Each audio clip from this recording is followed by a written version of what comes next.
Good afternoon, ladies and gentlemen. My name is Benjamin Gotch, and welcome to Kerbal Space Program Science Playthrough.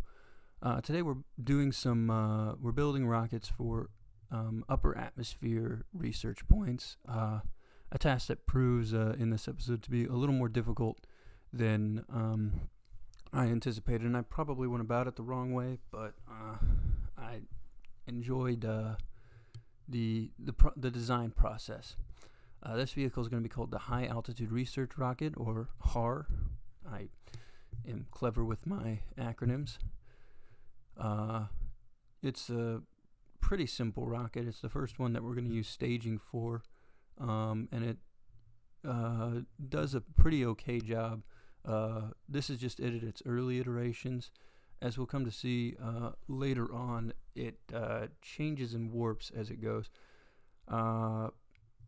We'll head out to the launch pad and see how this flight goes.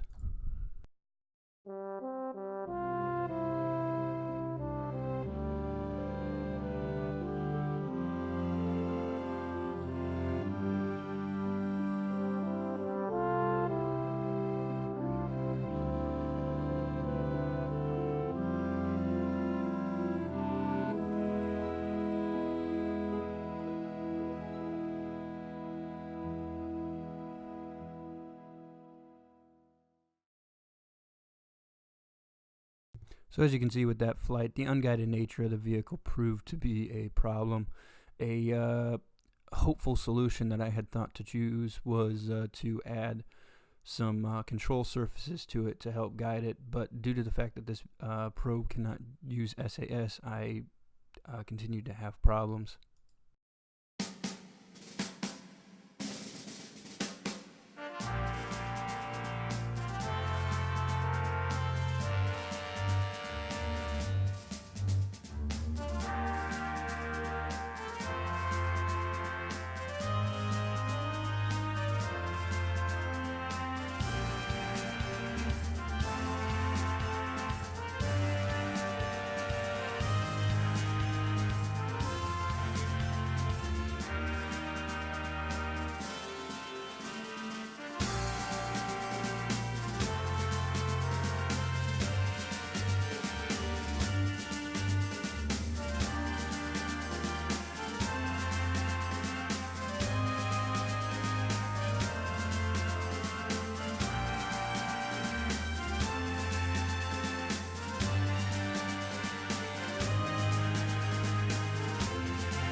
After watching the last flight, I knew that the vehicle would remain unstable and that there was no way I was going to be able to get it up above the maximum altitude that we got it to of 12 kilometers.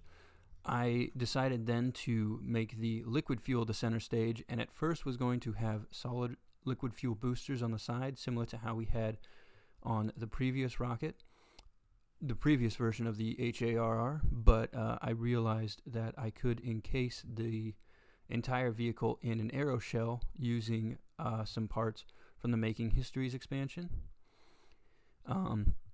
These sort of encasement tubes help to make it look a little more rocket-like, as well as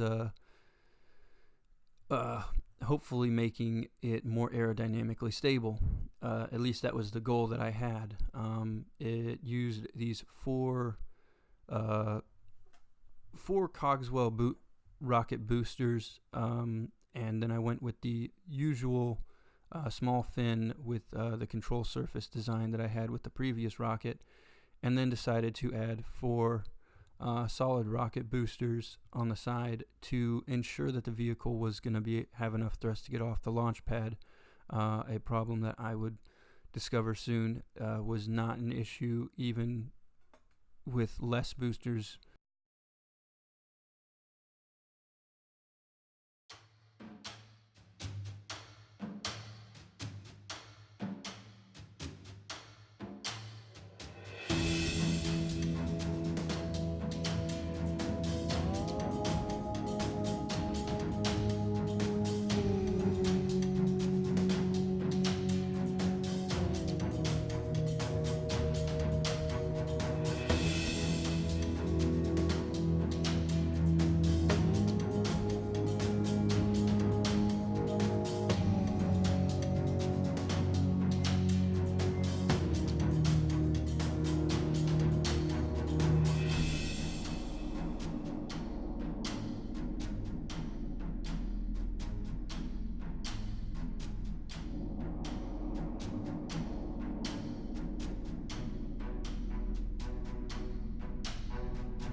So that flight did pretty well, but I felt like it was some weight and balance issues that after the solid rocket boosters were detached caused the rocket to start flipping as we saw later on in the flight.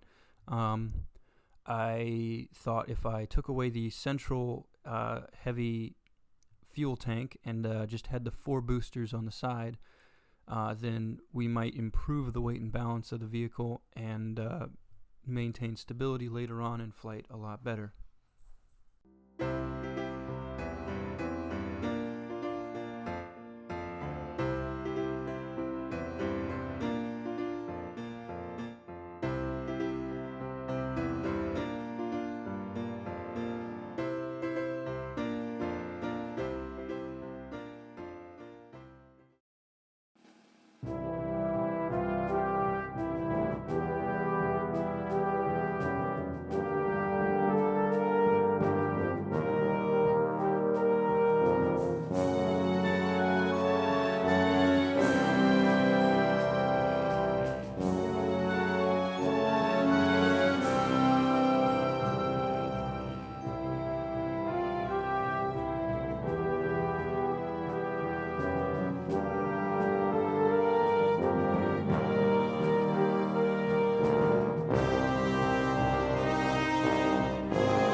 At this point, I continued to believe that the issue was rooted in balance issues of the vehicle. I removed all the fuel and oxidizer from the fuel tanks to see what the weight and balance of the vehicle was when it was full and when it was empty. It remained balanced on both occasions, but I still felt that the aerodynamic balance was off, so I decided to add larger fins to the vehicle and then add the control surfaces.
So with that flight, I felt I had discovered that the vehicle was unstable due to the probe causing drag from within the aeroshell. With KSB, sometimes if something isn't on top of another thing, it will show it. The aerodynamics will think that the thing that might be encased in the other is not, because it's not on top of it. So I had to move the aeroshell so that the body of it was contained on the top rather than on the bottom, which I believed would help make the vehicle more stable just aerodynamically. I decided to take the next flight to the Desert Research Station to get some of the science from other launch pads for just to get as much science as we can out of these flights.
With the research points gained from the desert launch facility, as well as the rocket that crash landed in the grasslands and was recovered, I found it best to go to the science facility and try and get some new parts to help aid in the control problems that we're having. I felt it could be good to get a probe control system that had SAS in it, or to get thrust vector controlled rocket engines. In the end, I end up going with the thrust vector controlled rocket engines because I felt it better to try and guide the unguided rockets that I've been building, and I hoped it would make the flights a little smoother. Back in the vehicle assembly building, I also remembered that the probe control was upside down. Not really the biggest of issues, but any way to make the flight easier to control, I figured best to flip it around the correct way. I also decided to add a little less fuel on this flight for no other reason other than I hoped that a little lighter of a spacecraft with the weaker engines that had thrust vectoring would help get me up to the altitude that I needed it to do. Throwing back on the aeroshell, I struggled to get it to set in a correct way, in a way that made the vehicle look good. But eventually I just sort of give up and add instead a series of fins to the vehicle to help maintain control.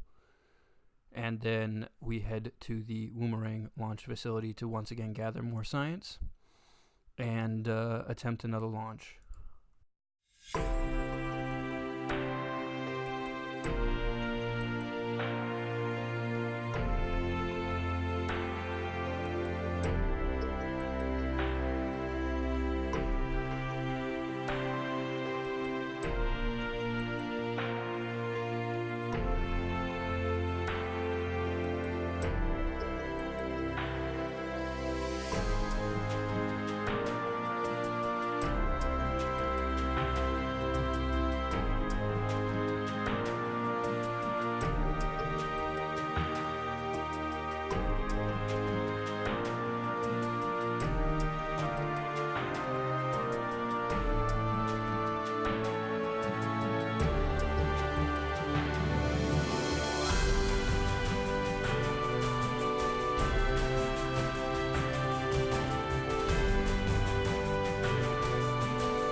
When the science data recovered from the mountains, we were able to come back to the science facility to research the probe control that would allow us to have SAS during the flight, basically taking our unguided rockets and turning them into guided rockets. As a result, when we went back into the vehicle assembly building, a complete redesign of the HARR was necessary. Using the new probe control system, we added the usual communications and scientific equipment, but this time I decided on using more of a central, once again going back to the design of the central fuel tank rather than the usual, rather than the 4 side boosters that I had been designing with the HARR previously. This one would also contain a little more battery power as it flew in order to, one, maintain stability throughout the entire flight, and two, be able to transmit whatever data that we needed to back. Thankfully, with this new vehicle, we were able to put the structural tube onto the top rather than on the bottom right away, as this new probe control has a section on top for attaching parts, which is very useful. As well, I decided to use this smaller structural girder and again put a central fuel tank down with a single engine in the middle as sort of the first part of the design for this new vehicle. As we will come to see, it's got a little less fuel, but I figured by having less fuel with the single engine, we'll get closer to the flight. I also experimented with the actual aerodynamic nose cone, but I felt that just did not look right, and let's be honest, if we're not playing for style points, then why even play?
Seeing how slow the vehicle rose in that flight, I decided to go back to adding some solid rocket boosters. Now I have a little bit of a challenge for y'all. Pause the video here shortly after I finish adding these solid rocket boosters and try and see what mistake I made before I launched this vessel. I will give you a hint: weight and balance.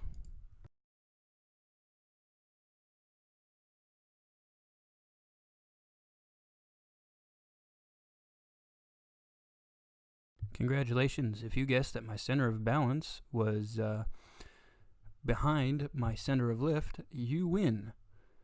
Ended up having to cancel this flight and head back to the VAB.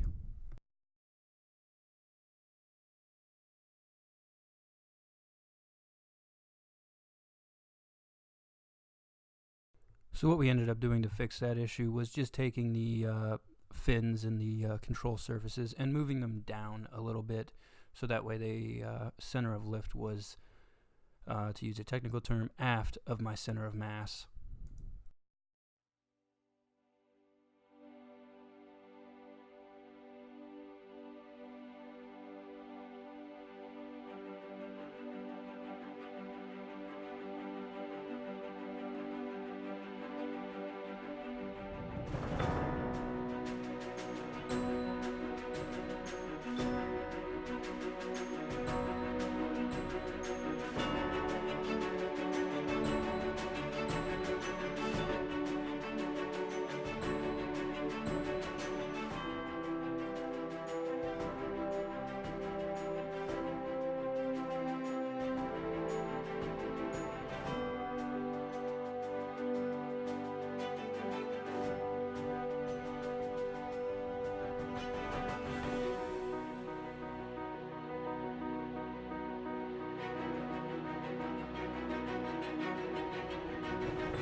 With the previous flight proving that the vehicle was stable and that it just needed a slight kick to get a little higher, I began searching for solutions to get it that last 3 kilometers to 20 kilometers. I initially thought about adding more solid rocket boosters, thinking of adding the larger skipper one down on the bottom, but eventually realizing that would only cause weight and balance issues. I then toyed with the idea of adding a second set of the smaller rocket boosters onto the side like this, but I did not want to do that because I knew that was... I wanted to try and be a little more realistic than that with the construction of my vehicle, and that was when I thought of adding a second liquid fuel engine on the bottom.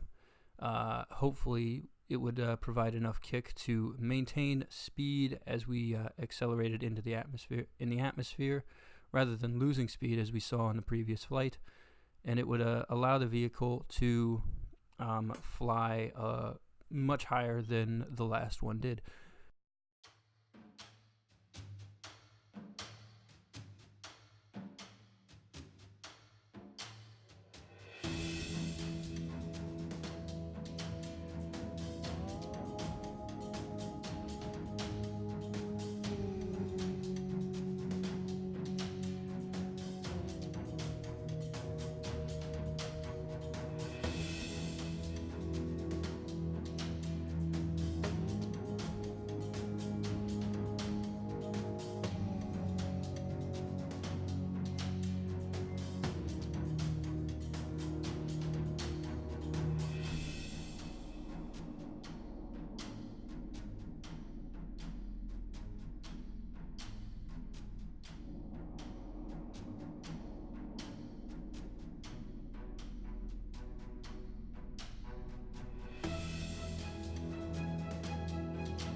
With that test successful, but gaining no additional altitude, I decided it would be best to add a little more fuel.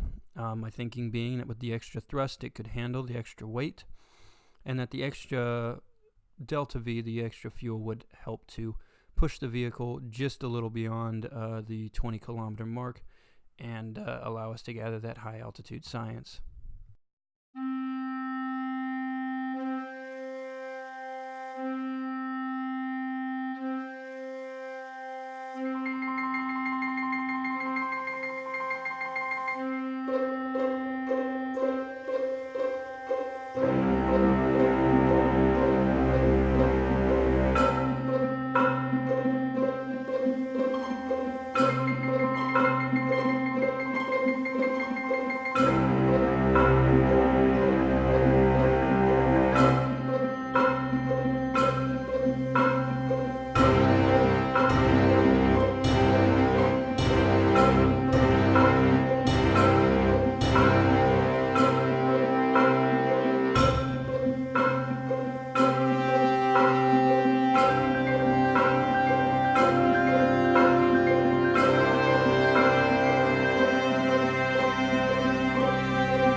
Exceeding all expectations, the rocket nearly made it to suborbital flight. Going back to the science facility, we picked up some more parts.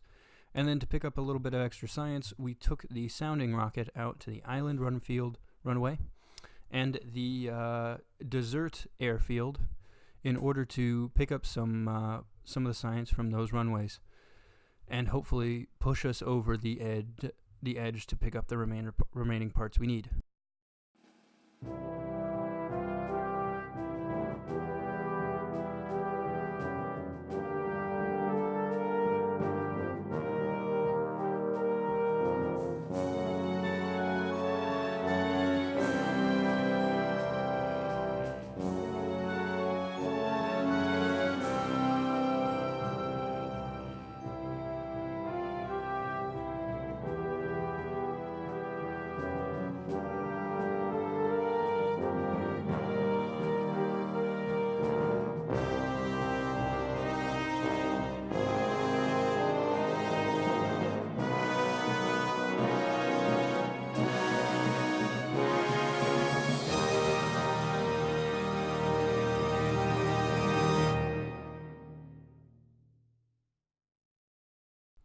With the successful flights into the upper atmosphere, designs immediately began on the suborbital rocket that we would use to gather scientific data around space. The initial design was going to be a HARR with a first stage down below it, using some of the new fuel tanks that we picked up from the science that we gathered around Kerbin. It would also utilize the RCS that we have not had an opportunity to use yet because we haven't had fuel for. This hopefully would maintain control while in the upper atmosphere and in space, and allow the vehicle to gather the scientific data that it needed safely and effectively.